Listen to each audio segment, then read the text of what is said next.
The Lord of the Rushie River.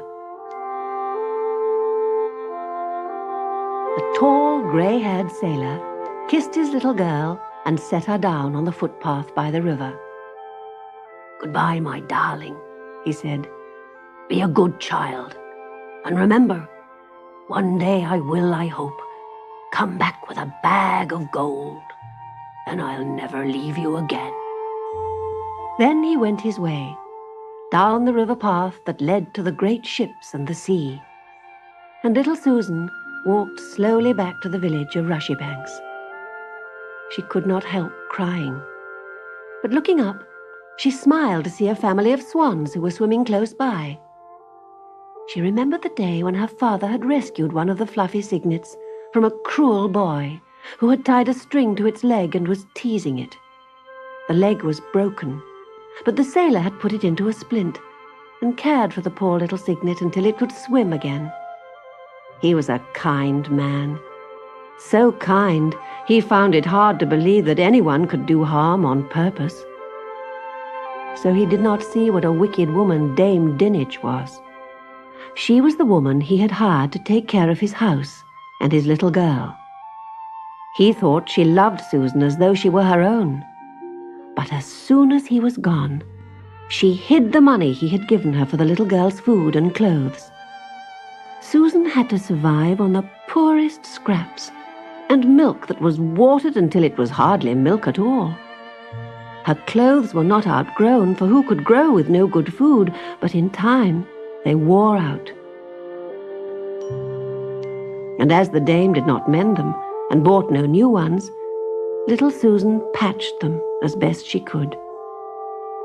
"Daddy wouldn't like to see me all ragged when he comes home," she said. Day by day, Susan watched from her little window, or wandered down the river path, talking to the swans. She saved bits of her scanty bread for them, and felt sure that they loved her and understood what she said. The young ones grew up, and gradually their brown feathers were replaced by lovely white plumage.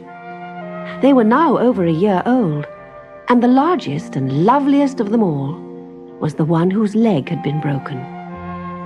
He was indeed a splendid swan, and as he sailed along with his brothers and sisters following behind, he seemed to be saying, "See me, I am the Lord of the Rushie River." But though he was proud and stately, he was gentle with Susan and would feed from her hand. So the months passed, while she waited, hopefully. "It takes a long time to get a bag full of gold," she told the swans. Then, one day, Dame Dinich announced that they were going away from Rushie Banks. Susan cried and pleaded, but in vain. Everything was packed into a wagon. Susan was pushed inside among the baggage where she could see little, and for a night and a day they jolted along country roads, up hill and down dale. By the second night, they reached a city, and Susan found that her new home was an attic at the top of a tall, rickety old house in a maze of narrow streets. Now Susan was really unhappy.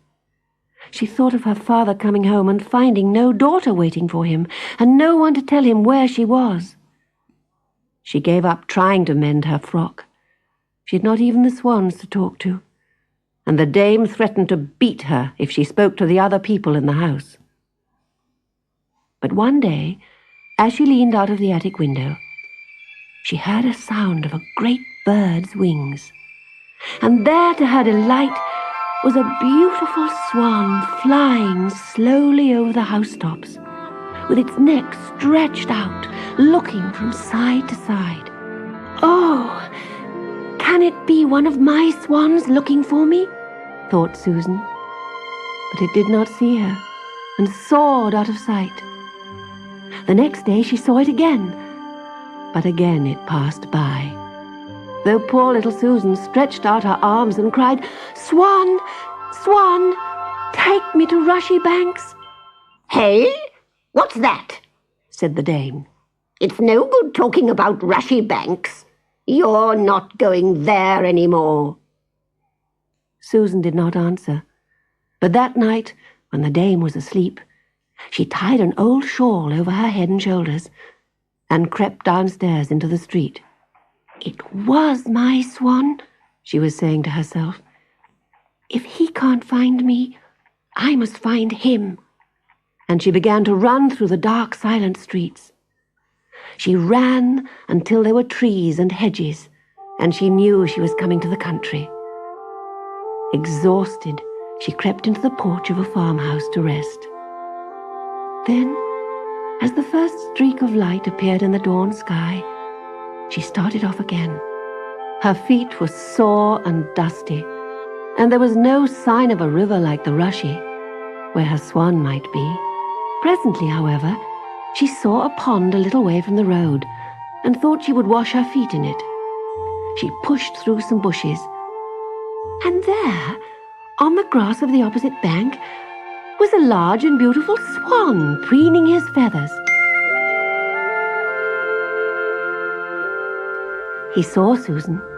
He flapped his great wings, launched quickly into the water, and swam across to her. "Oh, my swan!" she cried with joy. And as he stepped up the bank, she fell on her knees and threw her arms round his neck. It was so white and strong, and yet so soft and feathery. She thought she had never felt anything so lovely in her life. "Did you come to look for me?" she asked, looking up at his beady black eyes. And he bent his head and gently caressed her hair with his beak. "Are you going to take me to Rushie banks?" was her next question. And at that, the swan nodded gravely and said, "Yes. If you're not afraid, I will take you there on my back." He crouched low on the ground and spread out his wings. Full of trust, Susan laid herself down on the white feathers, put her cheek against the back of his neck, and clasped her arms tightly around it. The great wings on either side of her were lifted, and the noble swan soared into the air. Soon the little girl was fast asleep, tired out and lulled by the rushing wind and the steady swishing sound of the swan's flight. When Susan awoke, she was lying on a great pile of rushes, and she could see nothing but rushes, rushes, and water all around her. She sat up and stretched, then saw a swan watching her. "She is awake," said the swan. And at that, a number of other swans appeared through the rushes. Last came her friend. He stepped up on the rush pile which had once been a swan's nest, and with a gracious air, he laid half a loaf of bread in her lap. Stretching one wing around her, he said, "Your father once saved my life, and you fed me when you had little enough for yourself. Now I will take care of you until your father comes home. Do not be afraid, for I am the Lord of the Rushie River." "Oh, my Lord Swan," said Susan, "how can I thank you?" Then, being very hungry, she began to eat the bread, while the swans looked on approvingly. Presently she asked, "How did you know where to look for me, my Lord Swan?" "Ah, I asked all the birds for news of you. The seagulls who came up the river knew nothing, but an owl had seen you traveling through the night and told the swallows. Then they flew off to see what they could find. At last, one of them heard from a house martin about a child in a far-off city who leaned from a window, weeping for Rushie banks. So I came there, but the roofs and the chimneys confused me, and I could not see you. But I would have tried again had you not come to me." He said this proudly, looking around in his most majestic manner. "The seagulls have promised," he went on, to bring the news as soon as your father's ship reaches port. Until then, you must lie hidden with us. This is the backwater of the river, where no one comes. It belongs to us and the other water birds. We will bring you food, and you may swim in the early mornings, but not in the day when the land folk are about. Will you be good and do as we say?" And Susan was only too glad to answer, "Yes, my lord, I will."